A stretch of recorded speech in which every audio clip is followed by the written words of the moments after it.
Good evening, good afternoon, good morning, or whenever you happen to be listening to this. Welcome to the Film Realist Podcast, the film and TV podcast from a complete nobody that is hopefully for somebody. We have reached episode 100, and I am joined... Huzzah! And I am joined by Chris Pagonis, my film-going friend. He took the original Film Realist picture, so that's why Chris is here today. I took a picture. You took a picture. I'm grandfathered in for taking a picture. There we go. We are going to do some celebratory things to start and bookend the episode. Of course, if you saw the title of this episode, it is the review of Deadpool and Wolverine, not Deadpool 3, but Deadpool and Wolverine. Frequent guests have sent in messages. Chris is here, so he can say something if he wants afterwards. Have sent in messages about reaching 100 episodes. I have them all here, and I have not listened to them, so it's going to be complete raw reaction from me. That's probably the wrong word, but it's a Deadpool review, so maybe it works. All right, starting off, I know this one is the briefest because Comic-Con is happening as we speak, so let's start off with Sean O'Connell from Cinema Blend's message. Hey, man, congratulations on getting to 100. That's impressive. Very brief. Thank you, Sean, for participating in the episode. Really appreciate it. Chris, let's play a game. Should we do Shane, Ben, Brian, and James, Dylan and Gab, Haley, Kofi, Rain, or Steven? Let's go Rain. Let's go Rain. Okay. Kyle, congratulations on 100 episodes. Such an achievement. Looking forward to the next 100 and maybe me being back on again. All the best. Congrats. Thank you, Rain. Rain was recording that while food poisoned, so I appreciate that very much. Thanks, Between buddy. heaves. Yeah, exactly. All right. Let's go with I've been dying to know what this one is. So this is Brian and James from Jump on the Batwagon. Kyle. Is that all we have The one to say? who's well, I guess that's Laura in our podcast, not his. I was gonna say one who's left, which Kyle is this? We don't even know, but it's still Kyle. Totally Kyle. That's who it is. From the Amanda Show. I'm sure he's never gotten that in his entire life. I don't know that reference, but you know who does? Brian's old. Kyle. Kyle knows it, yeah. Kyle has hit 100 episodes of his podcast, which is an achievement that we are remarking on. It is one digit higher than a specific 2-digit number, and that makes it special. If you can guess which 2-digit number that might be, leave a comment below. I don't know if there's comments on this. Try anyway. I don't know how the system works. It's for Kyle's sake. It'll get Kyle more engagement, I think. Yeah, we gotta film this realist. No, that's not good. We got a realist. Congrats, Kyle. Sincerely, though, cool stuff. Kyle's been around for a long time in the Watchtower database space. I remember several years ago he became a patron and emailed me or messaged me on Patreon like immediately to tell me how to pronounce his name, and I've never forgotten it. So Kyle Naranha, thank you so much. Oh, Jamie, why? Yeah, buddy. Kyle, congratulations. We're glad that you're out there doing this thing that you love to do. Mm-hmm. We hate to do this, our podcast. So our podcast is just painful. Mm-hmm. Yeah. Keep putting in the good work, and here's to, I don't know, another 100. How many of these are you doing? Here's to 100 if that's what you want. That's if you don't want that. If you want to, if you're like, oh God, that sounds miserable, then that's up to you. But if you want it, then we'll cheer for you. Yeah. Here's to 100 more if you want, and here's to like 6 more if you're just like over it. Here's to at least 100 more things that you'll ever do in your life. Yeah. Including breathing, eating, drinking talking. Water. Yeah. I bet you're going to do more than 100 water drinks this year. Oh my God. I think so. I think he's got it. He's good, man. He's a good water drinker. Oh, he's so good. You know, I don't know that for certain. He might be terrible at drinking water. He might be one of those people that never drinks water. No. Have you seen that skin? Flawless. Yeah, that's true. He's well hydrated. Happy that this is over now, and back to whatever happens next on Kyle's podcast. Whoopity flu. Sincerely, Ryan Hip. That is the most James and Brian message I possibly could imagine. Oh, that's like when someone tells you to think about breathing or blinking, and then you do. Like both of us just started drinking water. We did in fact. Let's see. Let's do the other collab, which is Dylan and Gab from Movies to Watch Before You Die. Kyle. Congratulations to you and the Film Realists on 100 episodes. It is a testament to your dedication to your craft. Dylan, Yeah? stop it. Why? This man is parading around his 100 episodes. Oh, I have 100 episodes. I have a podcast. It is 100 episodes. Do you know we only have 88? That sounded just like him. I can't believe how good your impression was. I can't believe he has the absolute balls to be out here parading around his achievements. And we have to sit here and celebrate him like we aren't also slaving over a microphone, reviewing movies, talking about film. He's not the only one. 12 episodes. Who cares? I don't know why it got me so much. I really thought you were going to say gall. So when you came so close and said balls, it threw me. Well, Kyle, I'm going to disregard what Gab is saying and say congratulations again. Obviously, your podcast is for somebody. It's at least for me, and I maybe for Gab in 12 episodes when we catch up. But listen, do me a favor. Take a nice 12-episode break, will you? Some of us are trying to catch up. Thank you. And considering we record every other week, we're just going to need you to take a small 6-month break. Yeah. Yeah. If you wouldn't mind. Yep, bum. Congrats.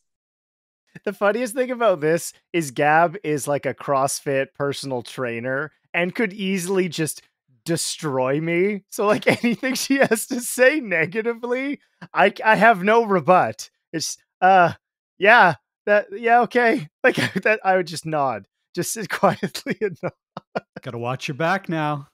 I do. Oh man, you guys are the best. Thanks so much. Let's do Haley's. Hi, here, Haley Naranya, recording this quick message to say a massive congratulations to my big brother, Kyle Naranya, for his 100th episode of his Film Realist podcast.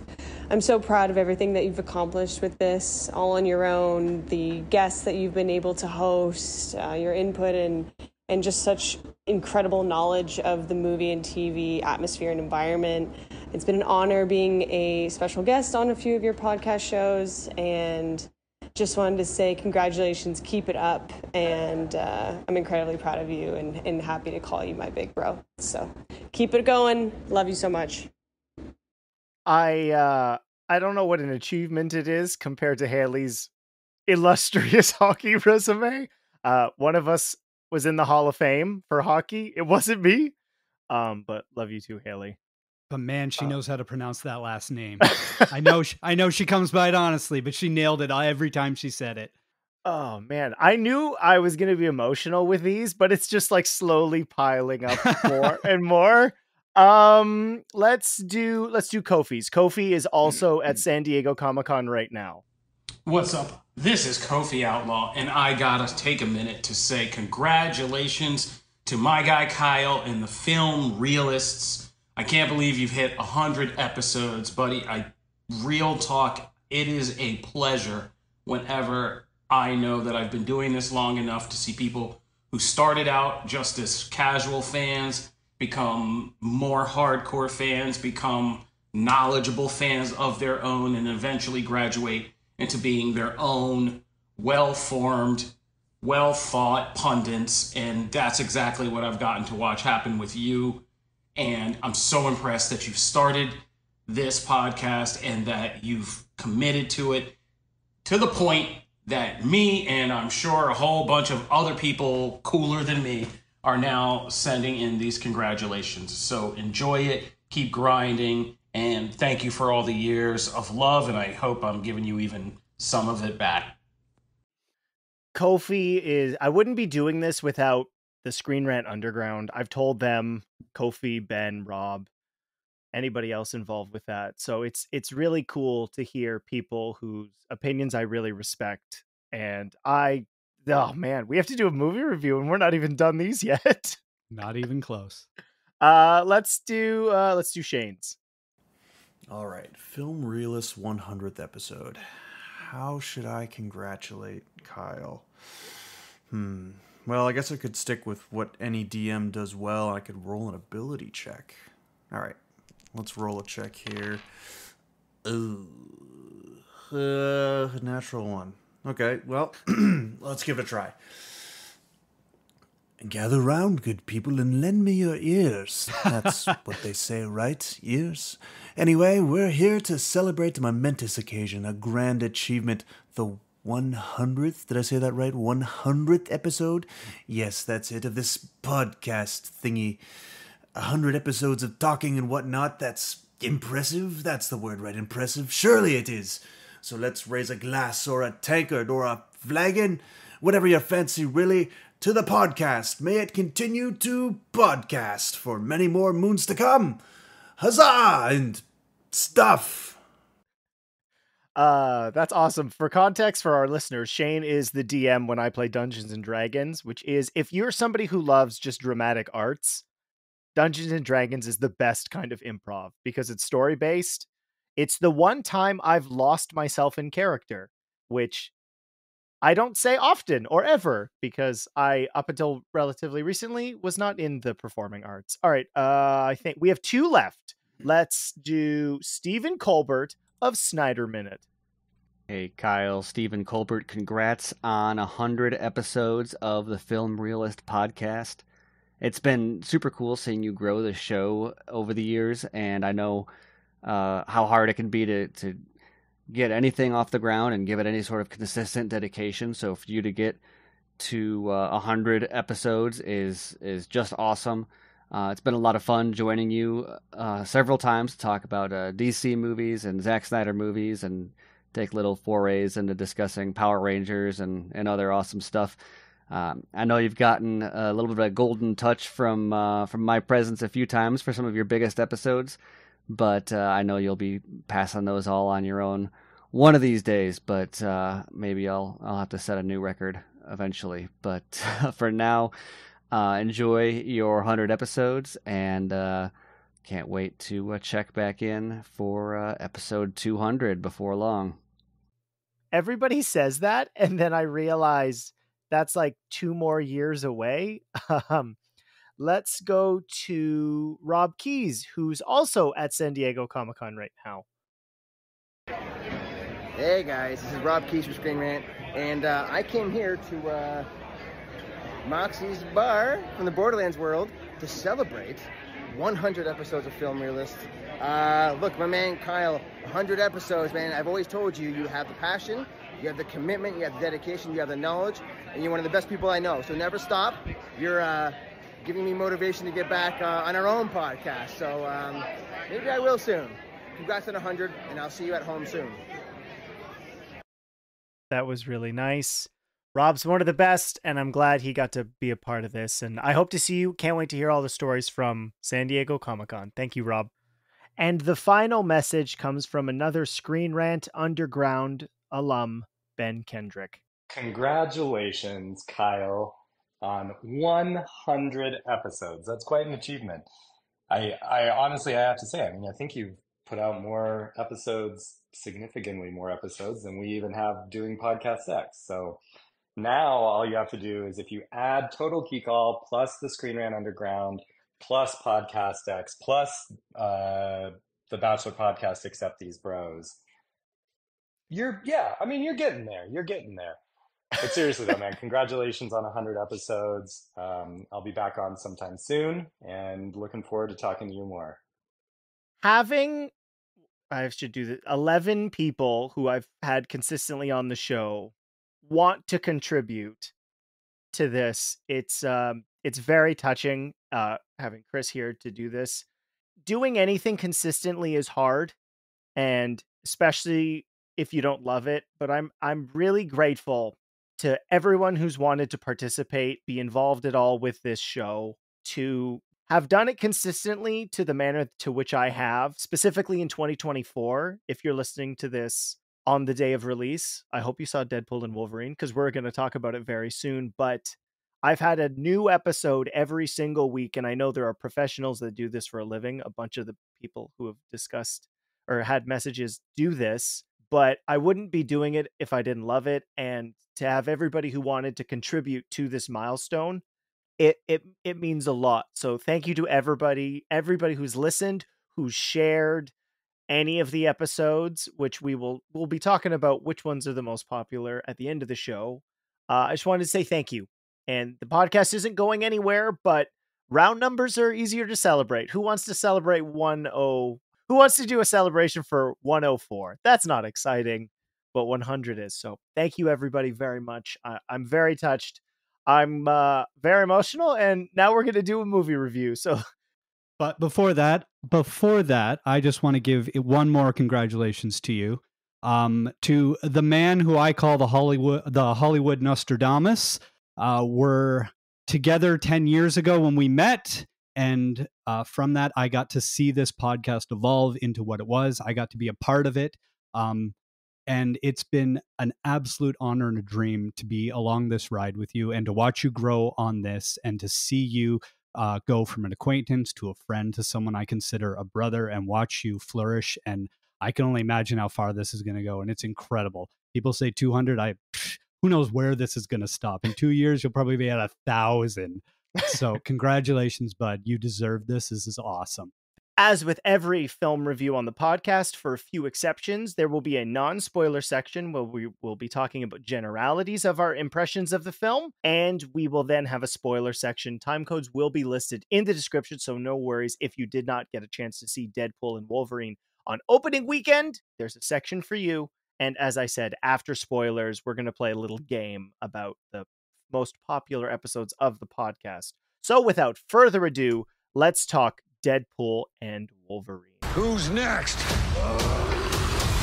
Oh my God. Sabretooth, ready to die. Wait. Time! Okay, Chris, we saw this, I almost said yesterday, which is a mix of last night and yesterday. Both apply. Why don't, I know we had a brief discussion about it after we left the cinema. So why don't you give your impression, because I know of what it is, and then maybe I'll change your mind. So I'm going to surprise you because my impression changed of this movie. Interesting. I had time to sit with it and to think about it, and I enjoyed what it was. For everything that's said, I really enjoyed it. It was a lot of fun. It was exactly what you want from a Ryan Reynolds Deadpool movie, and it gave us that. I felt like we were watching two movies, though. We were watching a Deadpool movie, and then we were watching a Marvel movie trying to cram some stuff in the back end to sort of give it a little more gravitas. And I don't know if it worked so much as I hoped it would, but I still got from this movie what I want, which was a lot of fun, a lot of violence, and Hugh and Ryan together, and they seem to just enjoy themselves, right? I totally agree. It's interesting in terms of revisiting films prior to the releases of major milestones. It used to be a thing. I remember watching every phase 1, 2, and 3 film of the Marvel Cinematic Universe leading into Infinity War and Endgame. And then for this, it was a more intimate experience. I watched Deadpool 1, Logan, and then Deadpool 2 to really play off of what are we going to get from this. We've had the zany cartoons from some of the bad X-Men films.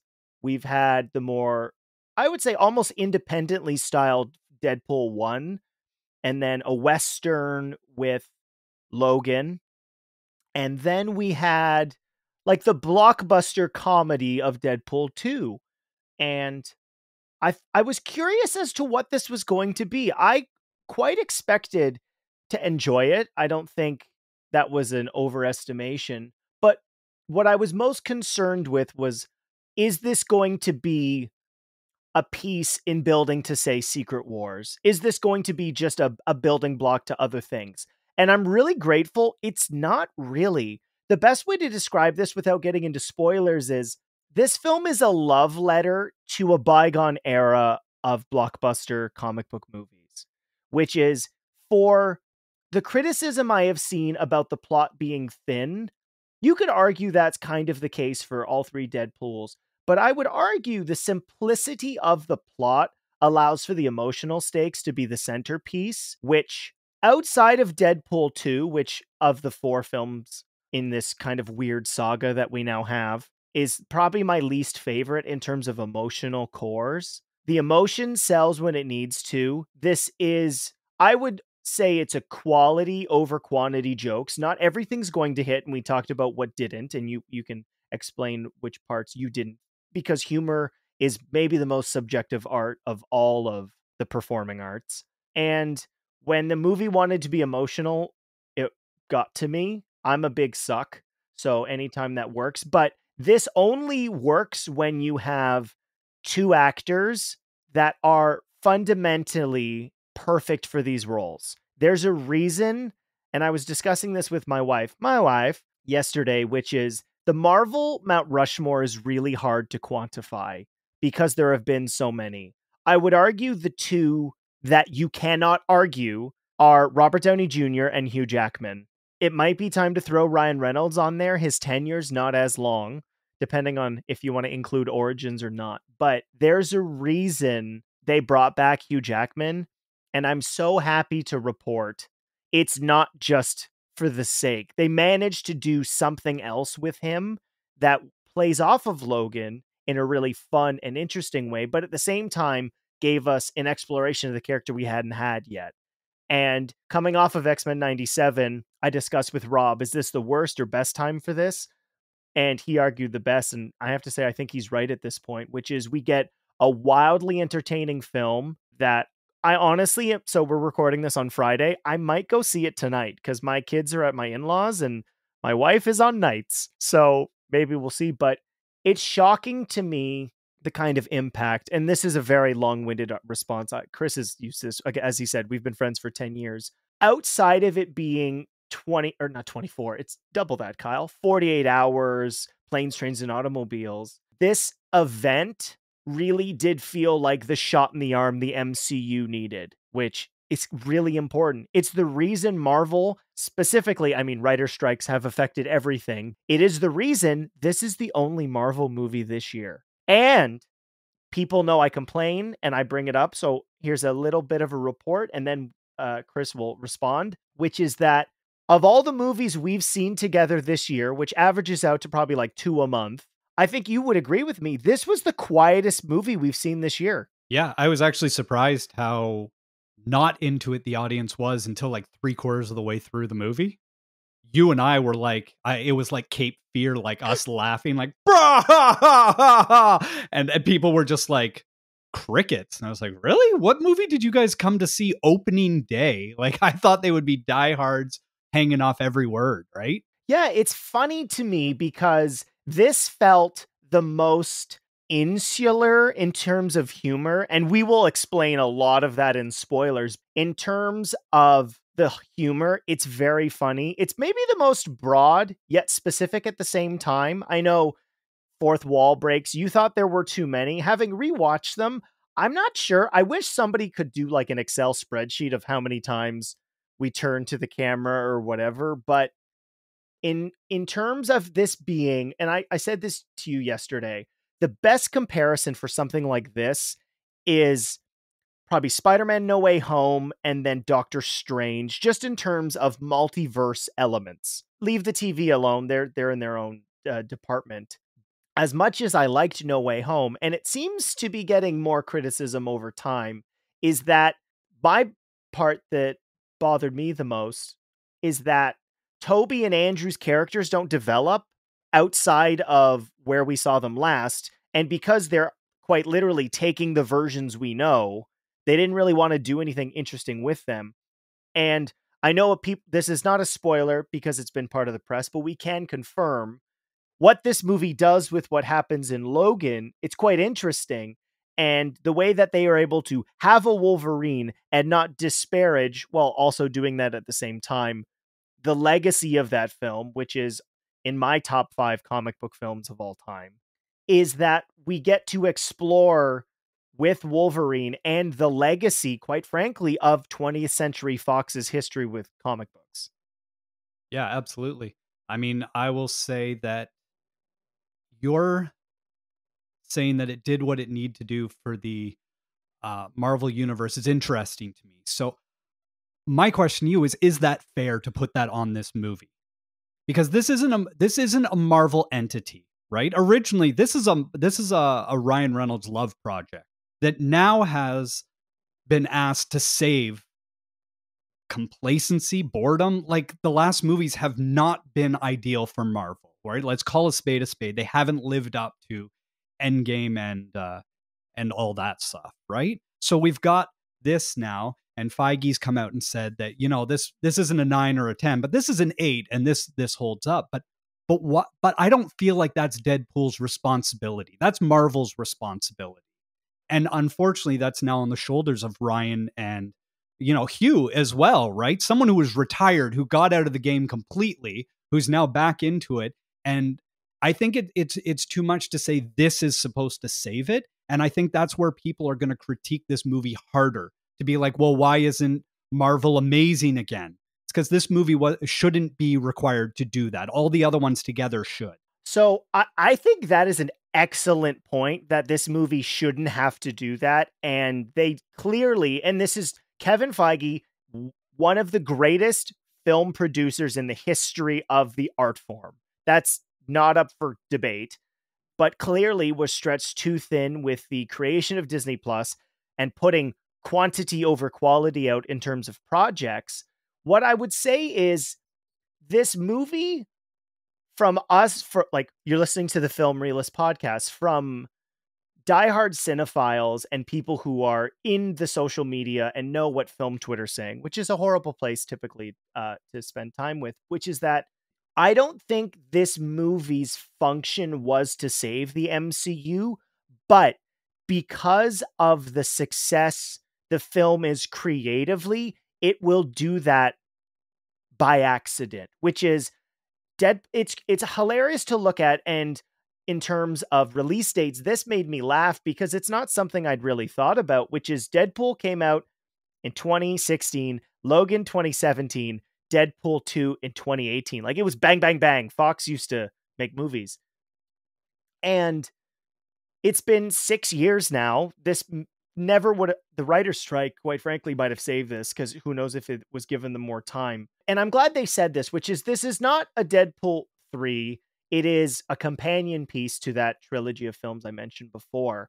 It is going to revitalize people's, or film-going fans, to go back to the theater because of the experience, which is, even though the films in phase 4 and 5, and I've done tier lists for 4 and 5 is incomplete, but why this will be that shot in the arm is because of its leads. And that is by no means the fault of anybody they cast for the other stuff. You sold the MCU on characters. They were B, C, D tier leads. You built up to arguably the biggest event in film history with Infinity War and Endgame. And I think where they failed is that there didn't seem to be a focus. Like, this movie makes fun of certain elements of where the focus of the storytelling went. And because of that, this movie, is it a fair expectation to put an R-rated comic book comedy to be the adrenaline, to be the EpiPen for the the lethargic nature of the MCU? No, it's not. People going to see this who don't follow the news, who are not up on everything, who probably have still seen every Marvel movie because they're on Disney Plus, and that's been an element of this whole theatrical going experience that, quite frankly, I've said it, I know other film podcasts have said it, we got to retrain people to not expect to see things on streaming or home video a month, 2 weeks after, because the expectation is that you can. Did all of phase 4 and phase 5 so far demand theatrical going experiences? No, I wouldn't say that they did. You need people to want to go to the theater again. And this is going to bring people in droves. whether that's because you see Hugh Jackman in the yellow suit for the first time, you're just a Deadpool fan. There are fans out there who just read Deadpool. That's great. Okay. Or people like us who have followed this since we were young, who remember seeing the first X-Men 24 years ago. Heck, they shot the sequence where Sabretooth fights Wolverine in Rouge Valley, which is where I lived growing up. So I think it's a really interesting conversation, and I'm curious what Hollywood in general's reaction to this is going to be. Kevin Feige has already said the next R-rated film is going to be Blade. So there's going to be a gap between R-rated films, which I think is important. You need to still have that PG-13 for our American listeners be the mainstay rating from the MPAA. I think that's a conversation to kind of see how things continue down the road. We're recording this even before opening weekend has finished, which is, I'm very curious to see what the numbers look for that. Outside of the business aspect of this, which I'm sure some people are going to love, and I would love to have this conversation, and I know we will probably have it more. Let's get into the creative. So I feel that listeners probably got a good indication of what we thought about the film, but the specifics are probably where the more fun is going to be had. If you haven't watched the film yet and you do not want to be spoiled, here's your warning now. Back in civilian life, I wear a toupee, but nobody knows. Everybody knows. Where do you want to start, Chris? We're in full spoilers. I mean, there's so much with this film, though. That's the thing, right? Like, there's so many different parts. And because the film is structured in a way that's like, it's a Marvel film, but it's a Deadpool film, but they break the fourth wall, but they're, in it and trying to do a story. It's like, I don't know. Where do you dissect first? What do you go through? Do you do the cameos, since that's what everyone's talking about, these cameos and everything like that? Is that where... I know some of the listeners have appreciated this, which is kind of running through general plot elements. So, and they pop up as they happen, which is, so when we are introduced to Deadpool, he has used pretty much as much travel as he can from Cable's time travel device, even attempting to interview for a job with the Avengers. We see this is, I would quantify as a cameo. And for the other ones, I would actually agree with what Ryan has said, which is they are, what did he call them? He didn't call them special appearances, but they were roles. It's not just I'm in the movie for 5 seconds. And again, as I said in non-spoilers, I like the emotional center for this is Deadpool wanting to matter, which the whole irony in terms of creative elements is just hilarious, right? Deadpool was jam-fisted into X-Men Origins very poorly, and it took nearly a decade to get it done properly. And that, to me, this is one of my biggest criticisms of the MCU. And we talked about this, which is the use of the quote unquote multiverse with Marvel has been so inconsistent that to me is an element where you lose regular viewers. You and I understand what a multiverse is and what a time variance is.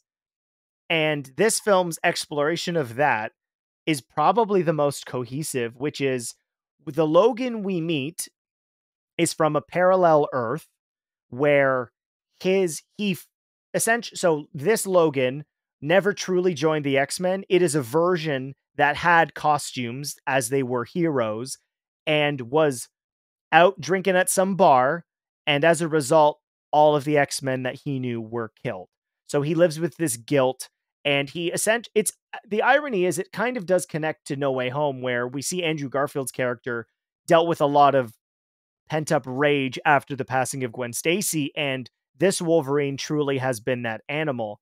And the interesting part to me about this was, and this had leaked a while ago, which was this idea of anchor beings, that on your timeline, if you pass before you're supposed to, your timeline, again, it shouldn't be timeline. It should be your parallel Earth, but whatever, will disappear. And the Fox universe is going to disappear because Logan died. And that dynamic that we get from this we get Logan at times broken, but this is probably the most broken we've seen a version of him. Yeah, absolutely. He is, I mean, and it's weird because they take a while to explain why he's broken. And I don't know if it works so much in this movie. of him brooding for that long and everything like that. I think I would have liked to get it out of the way because the movie moves pretty good at the beginning and everything like that, and then teasing this out for a while didn't really work for me. But yeah, he brooded for a while, and Hugh knows how to brood well, right? He does it, with his drinking of various things, and it worked, right? It was fine for what it was. Yeah, I loved these. These are cameos where we get to see Deadpool trying to find a new anchor being with the TVA's device, where we see Patch, which is just a Hugh Jackman version. We see comic book accurate Hugh Jackman or Wolverine, which was so funny. And you don't think about how big a human being Hugh Jackman is until you see him shrunken down to like 5'4", 5'2" size. And it's really funny. Just him shrunk down. And then we see what did Deadpool call him? Cavaline, which is Henry Cavill as Wolverine, which it was so you know what though? It's so funny to me because this is not something that movies are typically, nor should they, but this comparing the sizes of them where it's like, and Hugh Jackman, we'll get to it at the very end, but he does have a shirtless scene where he's so fit, but it's more ripped than bulk, where Henry Cavill is somehow both, and he's just massive. Like, he looks like 2 Hugh Jackmans wide when he shows up. My favorite is there was an interview with Paul Rudd once, and he was saying he works out harder than everyone and eats perfectly, and he just looks like a schlub, even when he's in good shape. And then he goes to set and he's next to Thor and he's like, what's the point, dude? It's just some of these guys, Henry Cavill and, Hemsworth, are just enormous beings. And yeah, Hugh was ripped for this too, right? In his early 50s, it's mind-blowing. And so these two are Wolverine is on a reluctant mission with Deadpool. And okay, so we didn't talk about this. So before we go into the next, like, I'd say the middle chunk of the movie in the Void, which I enjoyed the Void quite a bit. What did you think of the use of, I'm just laughing because it is so ridiculous. We see Deadpool kill an army of TVA agents with Logan's adamantium skeleton. 2, bye, bye, bye. Right. It was a great sequence. And it was well done, especially when they had the credits on the bones and everything like that. I'm a sucker for good ways to do credits rather than just rolling them and everything like that. If you get creative with that, I give you extra points for that. Cutting to him just doing, he must have learned the entire dance and just did it all, and they just kept cutting it in, which seemed weird to me. I don't know why, but that seemed weird to me that they just kept doing that. But yeah, I mean, we talked about before, the fourth wall breaking, especially during this one, was a bit much for me. I like the sort of like wink nod at the side and being like, hey, yeah, I know I'm in a movie, but he legitimately was like, Hugh Jackman, Blake Lively, and used their like accents and everything like that, which I think didn't work for me as much in this movie, is because it brought me out and it made me think, like, does he know this is a movie now? Or like, what are we supposed to believe, especially with different timelines and different Earths? And I said to you, it would have been cool to go to an Earth where there's like Hugh Jackman and Ryan Reynolds and he meets them as actors. And then that sort of justifies it all. But I don't know. It's a small nitpicky thing when you get to it. It didn't ruin the movie in any respect. Well, in revisiting them, there's still things that I find really funny. Not every joke is going to be funny with every revisit. Like, one of my favorite jokes from the whole trilogy is all the dinosaurs fear the T-Rex when both of his wrists are broken from punching Colossus. We do see some of X-Force in the beginning of the film, Deadpool's sad life as a used car salesman, and through his mission, we get to the Void, which is this is interesting because I've had Haley as an example who's kind of participated with watching some of the MCU, has pretty much skipped up on all the TV, where if you didn't watch Loki, you have no idea what's going on in this. Like, they do a decent enough job of introducing all the elements. This is when we truly get the love letter to 20th Century Fox's run with Marvel Comics characters. We see, and this is not a cameo, he's a supporting character, which is the reveal that Chris, I almost said O'Donnell, that's Robin. Chris Evans, I know. Chris Evans is back as Johnny Storm, which is interesting because it had been long rumored as a possibility for Secret Wars, and Deadpool just beat him to the punch. And this was hilarious. Just a filthy-mouthed Chris Evans is always funny. It takes, if you're just a fan of Ryan Reynolds, it takes his Free Guy cameo and just, he puts it to 11. I love that we didn't see it coming. Like, we saw it coming. We heard rumors of it. We saw him and they like de-aged him to look more like how he was. And Deadpool still pulls the rug over your eyes by saying, "Hey, Cap," and like referring to him the way we would. And then when he flames on, we're like, ha ha, they got us. Good. Like, we appreciated the got, right? It's right there. He's a brunette. Like, he's not blonde. It's just so funny. And playing with these characters one step further, which I wish, and I'm glad they didn't, which is if he had the crew cut, it would have been obviously Johnny. Right. So I'm glad that they didn't do that. And then we get to see Pyro, again, a supporting character. I do like that Sabretooth just gets beheaded. Like, it's not a fight. And this is a truly feral, tactile Wolverine. And this is an element, and this is a criticism both in you and I share, which is we had to see this in 3D. It's always going to hurt a film not designed for that depth, which is unfortunate. All the action, each of the major sequences is quite different and unique, which I thoroughly appreciated. They all feel different, and the setting and stakes are always different. And not in a way where it just feels like gratuitous. We're just going to have a fight, which is the characters do come to conflict. And I really liked Cassandra Nova's character played by Emma Corrin. I thought they did a great job. The element for me that felt like we're just kind of doing more of these is Deadpool Core, which we'll get to the end at the film, but we meet other Fox characters from the entire run. And if you had a gun to my head and asked me which ones I would have predicted, probably could have predicted somebody out of the Daredevil version, Ben Affleck or Jennifer Garner. Jennifer Garner clearly is up for more fun. And the joke they talk about Daredevil being dead and her not caring. And there's so many layers to that joke. Like, one, okay, yeah, duh, because it's Elektra. But then it being Jennifer Garner, who has divorced Ben Affleck. It's so good. The other two are just, I cannot believe it. Channing Tatum as comic accurate Gambit, I might have been able to because he pops up in Bullet Train or he's in Free Guy. Like, he's just, and he's always very sexual in his cameos, which is always very funny. But in this, he's just full on Bayou Minions voiced Gambit. And X-23, which I really wish they had kept that as a not spoiler.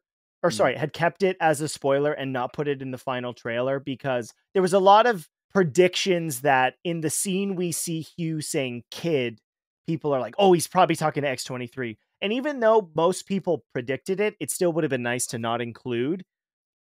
But I cannot believe it. It's Wesley Snipes. Right. Yeah. When he comes out as Blade and he's, yeah. If you knew anything about the making of Blade Trinity, and how much he allegedly hated Ryan Reynolds. But as is a law with the universe, money talks. It's so funny. Especially with Wesley Snipes. Come on now. Do yourself a Google and look into that. Right. What I appreciate is they're not just there to be there. Like, these characters represent a bygone era of comic book movies, right? Blade doesn't get enough credit with Spider-Man and X-Men to jump-starting the modern era of comic book movies. That first film is still incredible. And Elektra representing the spin-off of a movie and not putting in the effort to make a quality female-led superhero film, which Ike Perlmutter, so glad you sold your Disney stock, dude. Nobody wants you. Who always said female-led films won't work. Well, no, you make good ones, and then people will go. And then Channing Tatum being the paragon of ideas that never got made. And there are countless films like that through every comic book universe. And you can't understand him. And so what did you say to me about him, which just killed me? Oh my God. I love that we got to see Gambit in the role. I love that they had more than a cameo. That was your point, that they had more than just a cameo for all of them. Would have been easy to kill them all like Sabretooth and like had them go, but they stayed for a while, which was awesome. So we got to see Gambit because we grew up on the cartoon, and Gambit was it in there, right? He was fantastic. So he was a big character they tried to revive in the 90s that then disappeared again. And then when we saw it on screen, we were so happy to see it. But I was so happy that it didn't get made because Channing Tatum can't do it. He's just not. I would not have been able to get through that movie. It would have been another Daredevil movie, but it makes me kind of want the Gambit movie, just not with him. Like, I think there are better actors who could probably pull it off. Well, it's so funny because 2024 is, for some people, year of Gambit. X-Men 97 has the name's Gambit. Remember it. Right. Right. And then we get this. And I say this as complete awe-dropping entertainment, which is Channing Tatum doesn't give 50%. Like, he wholeheartedly gave 100, and I love that that's the case. Oh, absolutely. Yeah, it's so funny. He's like a caricature though, right? But like ever since like 21 Jump Street, I feel like he's giving 100% to everything. He's just having a blast. Yeah. Like he might not win an Oscar for it, but he's having an absolute blast in what he does. And he went for it with this. And, the fight scene was kind of cool. They did some of Gambit's techniques and it was awesome to see. And you really like that. But man, oh man, I do not actually want to see a Gambit movie with him in the lead. Well, but he's a character that, if we've learned anything, there are certain characters that just are perfect supporting. Pirates of the Caribbean is a great example where Jack Sparrow in Curse of the Black Pearl is a perfect supporting character to the Will and Kate storyline. And then they made him the focus for the remaining 4. The element that I really appreciated, and I talked about this in non-spoiler, which is having that emotional center. Yeah, I would agree with you. It's probably too late a reveal, literally going into the 3rd act. Daphne Keane getting an opportunity to be an adult Laura and have a real conversation with a version of Logan. And this is a universe where conceivably you buy these conversations because it is a crazy multiverse thing. Like, she knows it's not her Logan. And she does what you would love for her to do when she tells him you were never the right guy. And that's what makes Wolverine special. It struck a chord. It's like, yeah, fiction is full of these reluctant heroes. Your John McClane's, your whatever Keanu Reeves' name is in Speed. And having an actor like Hugh Jackman and Daphne Keane, who's only gotten better with time, have a simple scene like that. And this is a really interesting point, which James Mangold said when making Logan R. It wasn't just the violence, which of course people want to see Wolverine. I mean, it's Hugh Jackman. They're synonymous. Slashing and stabbing and whatnot and dismembering people. It's also the way you edit, the way you pace a dialogue sequence, which is, it doesn't have to be like snap, snap, snap, snap. You give us 2 to 3 minutes of just people talking. Well, and I think you notice the difference when it's a good actor versus a bad actor too. And I'm not trying to disparage some of the people in this movie, but there's a reason why other movies like Elektra didn't work so much. They didn't understand what to do with the character. And Keane absolutely does. And you can see it in her roles. And I hope she does great, great things because I think she's fantastic. The woman who played Cassandra Nova too, she was great in this. She was really, really good. And a thing where this kind of falters for me with this movie, though I loved it, it was a lot of fun. It's some people knew they were there to have fun and other people were there doing a great job and it didn't sort of match. You mentioned Pyro and everything like that, and it just sort of, it's fine. I'm glad they brought it back and everything, but he's not, the evil, blah, blah, blah, best actor in the world. And you notice that they stand out against great actors. And that's where I find this movie sort of sits in those both those realms. So you have that scene with Logan and X-23 and they talk and it's incredibly moving and it's great and she says the right things. But then you switch over to Channing Tatum and Jennifer Gardner and Blade, and they're being what they were supposed to be, failed movies, and they're playing their part. But it's almost like watching 2 separate movies sort of go parallel to each other. I think this is probably a good place to. I don't want to end more critical. And they return to Earth. I think it's 1005. It still bothers me, and I'm glad Iman Vellani, who's actually in the MCU, has stated this, which is The Marvel Cinematic Universe is not Earth 616. Kevin Feige can say that it is. It's not. The comics universe is 616. If you actually follow multiversal rules, it should be somewhere. The Marvel Studios Earth is a different number. I don't know it off the top of my head, but that doesn't matter. And the world is going to be destroyed anyways, even with a new anchor, because Mr. Paradox, played by that guy from Succession, which I couldn't get through that show. All those people suck. I couldn't do it. We get a battle of the Deadpool Corps, which is fun. Blake Lively's a voice. I recognized Matthew McConaughey. I don't know of any other major ones who are in this. Nathan Fillion was Headpool. That's pretty funny. And then there's somebody from Wrexham. So that was entertaining. I'm grateful they did this, which is we finally see him in the mask, which is Cineplex. Why is this black? This should be blue. I'm pointing to our Deadpool or our Wolverine popcorn bucket. And that was amazing. Like a Prayer is going to be probably stuck in my head for the next couple weeks at minimum. A phenomenal use of the song. I don't think most people would describe it as epic, but now it's forever going to be entwined with this. Can we talk about montage? Like, when was the last time you've seen a great montage done? Creed. This is fantastic. This is Rocky level. Like, it's just not done because it becomes campy now, right? Creed, right? To see this and to go, you know what? We need this song. To have to go to Madonna and convince her this is going to be great, and then for it to be great. Not a lot of people can get that done. And that was beautiful to see in this. It was so good. To end on a joke that's quite comical, because we see Nice Pool, who doesn't have a healing factor, but the army of Deadpool cores all do. So there's a minute of like, oh man. And I thought for a second, that was amazing, but I don't want more. And then to have Peter Pool, Rob Delaney, just chef's kiss. He's so perfect. And I'm glad he's in this as much as he is. And the true redemption arc in a movie not really focused on giving a heartfelt conclusion, Logan would have died. He would have been the one to destroy the the antimatter. My brain's still on Crisis. The antimatter and the regular matter, and the universe is saved. But to give a unity of these characters, like they're going back and forth, it's your Eddie Murphy and Nick Nolte relationship, which is a comedy duo that you need the straight man, you need the funny guy, and for them to save the world together. And then of course we get our greased up, dehydrated to all hell Hugh Jackman, which is just, dude, you're 53. It's impressive. It's probably most impressive. You and I talked about this, that he's doing it now, right? As opposed to when the Wolverine came out in 2013 or whenever that came out.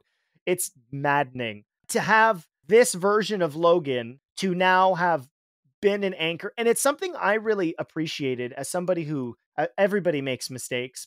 The reason he could be the anchor is because of his past. And for that element to come up where the TVA says, well, we can't change somebody's past if it affects who they are in the future. No, you can't change your past. We live in the real world. Apologies are apologies. Everybody makes mistakes. Iron is forged in fire. That's a good metaphor. I'm proud of myself for that one. There you go. And adamantium is also boiled in the middle of British Columbia or Alberta. Pick a state or province. It doesn't matter. There weren't enough Canada jokes for me in this. There's a really good one in the beginning. It's hilarious. 2 Canadian comic book characters are going to save Marvel. And you have Logan. This is very long-winded. I apologize. Logan and Laura reunited. And she gets to have a dad. And we don't need to see the other Fox characters saved, but we get to see what makes Deadpool. And yes, it's the zany comedy and the crudeness and the violence. It's all about his, to quote Vin Diesel, Dominic Toretto, it's all about family. So that will do it for our Deadpool spoiler review. It is wildly entertaining. I would say there are jokes in it for everybody. As 2 film lovers, yeah, we're going to get the more fine, detailed jokes. I remember losing my mind over rich Corinthian leather, which is not a real thing, but it's in Deadpool 1. So we're going to play a game called Guess the Top 10. So I have compiled what is the top 10 episodes of the Film Realist podcast to celebrate the 100th episode. Chris, what do you think is episode 10 in terms of best performance? Best performance by you? Best performance? Well, no, just in general. Or by the What's your movie top that 10? you saw? No, what did you make your top 10 in? What did I make my top 10 in? So Yeah. it's interesting knowing you, I get a back end. So when we talk, it is for hours on end, right? Yeah. So I don't need to then go back and watch every single podcast because you and I have talked about it so much, and I get the unedited long version of it. I will say this about the podcast and about everything. When you love the movies and when it's in your wheelhouse, you go nuts and it's fantastic. And those are all like the top ones. And I'm talking about like Kingdom of Planet of the Apes.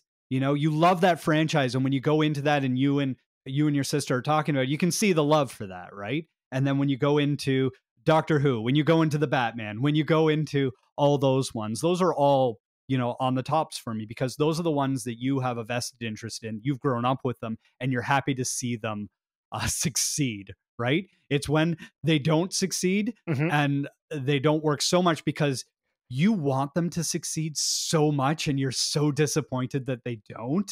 And I'm talking about Indiana Jones. I'm talking about Napoleon. Like, I remember you talking about Napoleon, like, I'm going to see it. I'm going to see it. And then afterwards, how defeated you were. Not because you hated it, because there's so much potential, right? And you can see where... That was a long Right. week. I saw 3 movies and released 3 episodes that week. That's hilarious. No, all right. Do you have any other ones you wanted to highlight? I mean, the original 20 episodes that are buried were the best. I mean, I got to say that, right? I'll say your Power Ranger episode is fantastic. Once again, because you love Power Rangers in your conversation. You have an in-depth knowledge of certain things, comic books, Power Rangers, Doctor Who, that not a lot of people do. And they don't memorize episodes the way you do. And it makes it that much more. But I would say some of your number one stuff is your trailer reactions. And I'll say this because A, it's unscripted and you are great off the cuff. B, you do voices to reference things. So the Watchmen one being like, my face, the fact that you go for it every time and you say, oh, I only act in D&D. No, I see it in the trailer. And that's why those trailer reactions are so awesome, right? And then doing, your Harley Quinn or your impersonation of Joker, right? And everything like that. That is one of my favorites. The kids hate it. The kids hate it. So not because, like, I don't think Melody would even say it's bad, but it terrifies Sawyer. Right. They're good, right? And that's the thing. So when you are doing something that you love and talking about the ones you love, and I'm talking about, The Flash, Justice League Crisis, DCEU is dead. Those are the things you grew up with that are in your blood, right? So, and then when you do it on a micro level for the trailers and you see like a snippet of something, when the movie hasn't let you down yet, there's so much potential in that trailer. You get so excited like a kid at Christmas. And I think those are number one. Absolutely. The way you go through them. Those are super fun. They are the easiest thing to make, which is unfortunate because even an amateur podcast, it takes work. Right. And I remember feeling, I didn't do them for a long time. Here's a little inside baseball behind the scenes, which is I didn't do them because video was not something I thought the podcast would do very well at. And then Jermaine, I give you credit, which is it all started because he wanted to see me react to video game footage for the upcoming Indiana Jones game. And I went, all right, I'm dressing up and I'm going to I'm going to react to everything there. All right. So if you are curious, listeners, I have compiled the top 10 episodes in terms of performance. So a 10th, this is the most popular. You're talking about things I'm passionate about. This to me is still one of the best video game adaptations of all time, which is the Netflix Castlevania series. And so Castlevania Nocturne, which featured my buddy Rain Naylor, that's number 10. Number 8 or 9 is Justice League Crisis on Infinite Earths, Part 3. To me, why I love that episode so much is it was a culmination, the penultimate leading into episode 100, but having James from Watchtower Database, but then getting to have an exclusive interview with the screenwriter of that trilogy, Jim Krieg, was amazing. And I got to have an exclusive comment in terms of confirming it is indeed Mark Hamill in that film. Number 8 is James Gunn will direct Superman Legacy. I broke that, not broke that news, reacting to that news with Stephen Colbert. I love that this is the case, but it's trolls band together. It's a review I did with my daughter, Melody. If you're a longtime listener, you know I do episodes with the kids, and those are super fun. Ant-Man and the Wasp Quantumania, recorded with Rob Keyes, which I absolutely loved. That was super fun, and it's a movie that I think I will still revisit, even with its inconsistency. The first world premiere I ever attended with episode, what are we at? 10, 9, 8, 7, 6. With number 5, which is Boy Kills World. Saw that movie during a writers and actors strike at the Toronto International Film Festival. I, for the first time ever, got to ask a director a question, which is included in that episode, which is amazing. And Steven mentioned this. The next one is 4, The Flash Review, maybe one of the worst comic book movies of all time. And as we discussed with Deadpool, lacked focus. If you take all the multiverse stuff out of that, it's actually a really good Flash movie, but it's all the other stuff in the behind the scenes. Number 3, Rebel Moon Part 2, The Scargiver, of course, with Stephen Colbert. He is the Snyder, one half of Snyder Minute. The DCEU is dead. That's a fun episode, and what a microcosm of where we were with Warner Brothers in general. And by a massive landslide, Rebel Moon Part 1, A Child of Fire, is triple the listens from the DCEU is dead. So those are the most popular episodes on the podcast. Next week's episode will be the irony is just so funny to me. Next week's episode, so that'll come out on August 5th, will be a reaction to the extended cuts of both Rebel Moon Part 1 and 2, and scheduled is a special guest. If you're a longtime listener, it shouldn't be a surprise, so you can look forward to that. Chris, thank you so much for being with me on episode 100. Thank you very much. It was an absolute honor. As Chris said, this is a decent enough segue. Trailer reactions are always on Instagram and TikTok. If there's violence in the trailer, they get flagged a lot. So if you always want to see just a full 2 minute plus reaction, go to Instagram. If you want to see them in segmented shorts, go to YouTube. So all that stuff is there. Please, you can follow the podcast on any of the socials for updates as to what is going on with the show. My name is Kyle Naranya. We will see you next time.